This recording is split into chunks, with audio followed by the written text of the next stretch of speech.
The Threshold Mind on the Evolutionary Edge of Awareness by Peak Afflatus. Why are animals so deliberate in their behavior? Bees defending the colony, dogs waiting for a reward, squirrels caching food as if preparing for winter.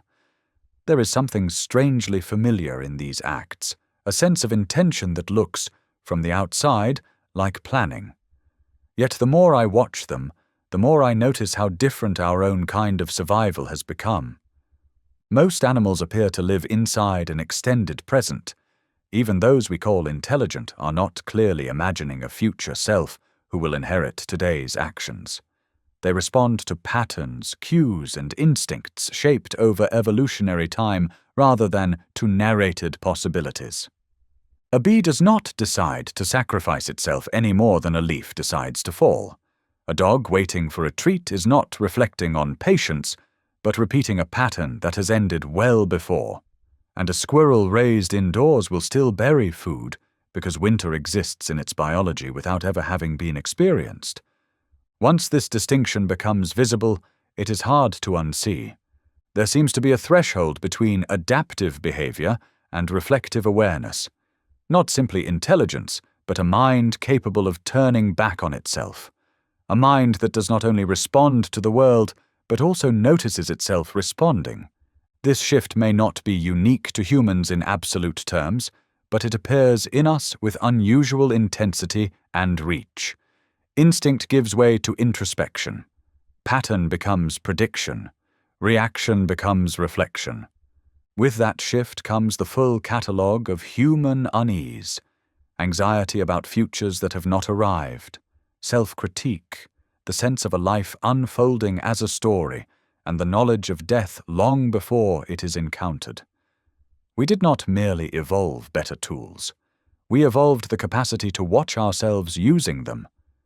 What is striking is not that this capacity exists, but how rarely it is noticed as strange.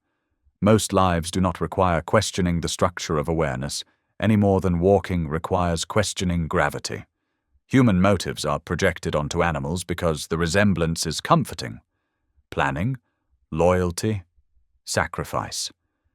But the resemblance may lie more in our interpretation than in their experience. Some minds feel drawn to dismantle these assumptions, to ask not just what behaves, but how and why, to look past the performance of consciousness and examine the stage it stands on. Bees behave like cells in a larger organism. Dogs anticipate without projecting themselves forward.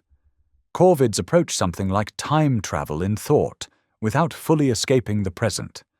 Humans seem uniquely prone to moving between past and future versions of themselves, constructing narratives that can guide or torment them. Our survival may have depended on this recursive caution. Was the other tribe offering welcome or threat? Was the pattern safe or deceptive? Reflection became protection. Over time, language, abstraction, long childhoods, and social complexity amplified this capacity until awareness itself became an object of awareness. An evolutionary feedback loop with no obvious off switch. From one angle, this looks like an accident that became meaning. From another, a burden that became civilization.